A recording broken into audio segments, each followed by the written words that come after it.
Yan na? Okay. So, good afternoon to our observers and of course to our viewers. Today we will be having our pre-bid conference for the project with project ID 25R0008, which is the construction of multipurpose facilities Siquijor Airport, Barangay Cang Alwang, Siquijor. But before we start, may I request Engineer Ami Claor to please lead us in prayer.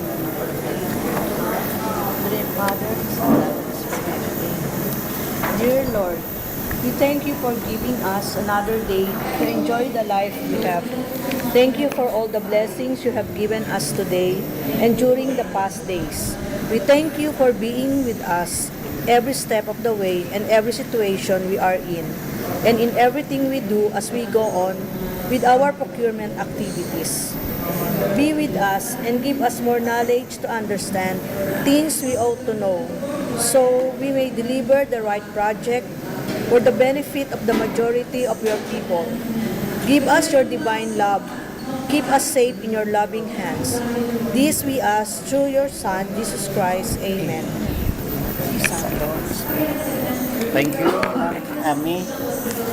Before proceeding further, may I again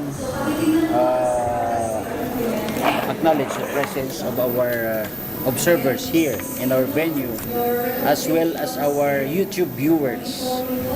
So, welcome to our proceeding today. May I therefore request Engineer Maria Lisa Ral, the member of the Back Secretariat, to please call the roll for the members of the Bids and Awards Committee, the Back TWG, and the Back Secretariat. Thank you. Thank you, Mr. Chairperson. Good afternoon, everyone. Welcome to the pre-bid conference for the construction of multipurpose facilities, Siquijor Airport at Barangay Cang Alwang, Siquijor. We have our back TWG and back secretariat for today's pre-bid conference. Present, we have our chairperson, ARD Radney Gustino, our vice chairperson, Engineer Noni VR, and for our back members, we have Engineer Crescencio L. Matnog Jr., we have Attorney Ronald Guillermo, Attorney Ormel Go, and representing the back for end user under the construction division, we have Engineer Nilo Jason L. Trevenio. Now for today's pre-bid conference, Mr. Chair, the back chairperson will declare quorum for today's pre-bid conference. Thank you. Thank you, Engineer Liz. Sorry, we have to acknowledge first the back TWG. Also, we have our head, Attorney Bonalisa Borromeo, and members, Engineer Dan Philip Bulano, Engineer Amelia Claor, Engineer G. Pastor, Engineer Brian Billy Glory, and Mr. Jerry Gwen S. Perez. For our back secretariat, yours truly, Engineer Jonathan Cordero and Engineer Raisa Lorraine Icabal. Now we have the declaration of quorum for today's pre-bid conference by our back chairperson, ARD Radney Gustino. Thank you. Engineer Lisa. So, there being 4 members of the DPWH Negros Island Region Bids and Awards Committee present today, which constitute majority of all the members of the BAC, I now hereby declare the quorum. I now declare that the Bids and Awards Committee has a quorum for the conduct of the proceeding for the bids, for the pre-bid conference for the multi-purpose facilities, Siquijor Airport, Barangay Cang Alwang, Siquijor. May I therefore request Engineer Brian Glory to please present the project requirements. Thank you, Mr. Chair. Good afternoon, everyone, once again. Reading now are the technical requirements for the project 25R00008, construction of multipurpose facilities, Siquijor Airport, Barangay, Cang, Alwang, Siquijor. Here are the contents of the bid data sheet. The procuring entity, Department of Public Works and Highways, Negros Island Region, BIOS, Amlan, Negros Oriental, invites bids for the project 25R00008, construction of multipurpose facilities, Siquijor Airport, Barangay Cang Alwang, Siquijor. The scope of works under this contract is construction of 3,026.96 meter perimeter fence around Siquijor Airport and a 2,594.96 meter drainage along both sides of the airport runway to include facilities for the engineer, other general requirements, earthworks, bridge construction, drainage and slope protection structures, miscellaneous structure, material details, reinforced concrete, finishing and other civil works as per approved plans and specifications. The GOP through the source of funding for 011-01101, regular agency fund, general fund, new general appropriations, specific budgets of national government agencies in the amount of 193 million. Next, the following are the major categories of works involved in the contract to be bid. FCN, flood control, construction, drainage, close and open, conduits. Also, the following are the similar categories of works that shall be considered in the evaluation of work experience required for the contract to be bid. RCP, RCA, RRP, RRA, WSL 2 and 3, FHN, FHDR.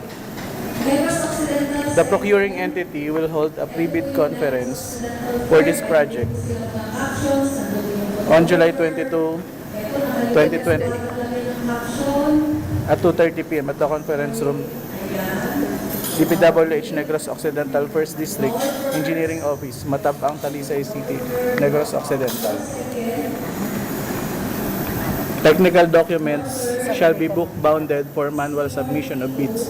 Contents of technical documents must be numbered, paginated consecutively in the right-hand top margin and signed below page number by duly authorized representative for both manual and electronic submission of bids. Next, the key personnel must meet the required minimum years of experience set below. So, project manager, minimum 5 years. Minimum work experience 5 years. Project engineer, years experience 5 years. Total experience 5 years. Project inspector 5 years. Minimum work experience 5 years. Materials engineer 1. Minimum years of experience 5. Safety officer 5 years. Foreman 5 years.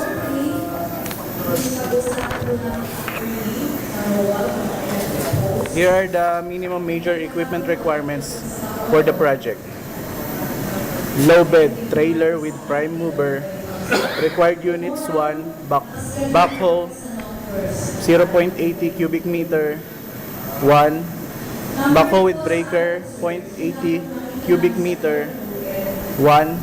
Payloader 1.5 cubic meter LX80-2C 1 unit. Generator set 300 kilowatt 1 unit. Portable air compressor with gun tacker 1 unit. Electrofusion welding machine 1 unit. Welding machine gas or diesel driven 1 unit. Plate compactor 5 HP 1 unit. Concrete vibrator 2 units. Bar cutter 1 unit. Bar bender 1 unit. 1 bagger mixer 4 to 6 cubic feet per minute 1 unit. Vibrator roller 10 metric tons, 1 unit. Motorized road grader, 140 HP, 1 unit. Boom truck, 2 to 5 metric tons, 1 unit.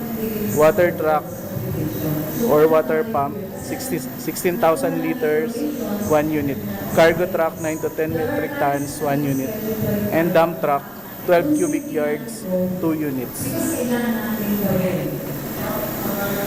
Please refer to DO 11 series of 2017 for the minimum materials testing equipment and DO 127 series of 2018 strict application of RA 9184 in the conduct of post-qualification of bidders with delayed ongoing contracts with the DPWH.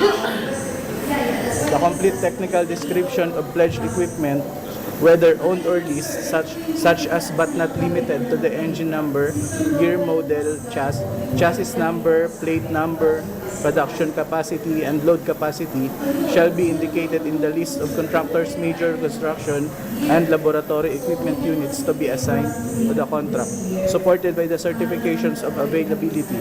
Failure to comply with the said requirements shall result in the bidder's automatic post-disqualification for award of contract and for forfeiture of bid security. The financial documents shall be look-bounded for manual submission of bids. Contents of financial documents shall be numbered, paginated consecutively in the right-hand top margin and signed below page number by duly authorized representative for both manual and electronic submission of bids. Any missing, incomplete, or patently insufficient document in the above-mentioned checklist is a ground for outright rejection of the bid. Also, the bid security shall be in the form of a bid securing declaration or any of the following forms and amounts. The amount of not less than 2% of ABC. If bid security is in cash, cashier's or manager's check, bank draft, guarantee, or irrevocable letter of credit. The amount of not less than 5% of ABC if bid security is in surety bond.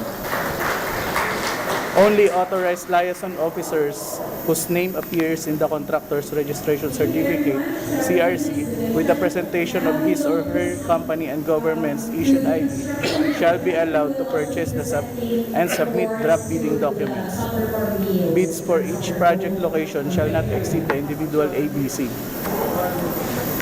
Each bidder shall submit one original and 2 copies of his bid, technical and financial. Bid submission may be done manually or electronically online. However, bidders should only select one mode of submission, either manual or electronic.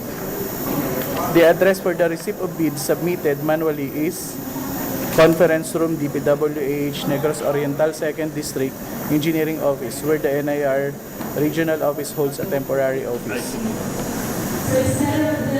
The deadline for receipt of bids is on August 5, 2025 at exactly 10 a.m. For bids to be submitted electronically or online, the following procedures should be observed following DO 87, 2020. Quality Management System recertification. So at this point, we would like to request Sir JMC Valdez, our OICS Associate of the Finance Division, together with our Regional Director, RT Denise. Bid corrections or any corrections, as well as erasures made in the financial documents, including the discounts offered and the methodology of their applications, must be duly signed or initialed.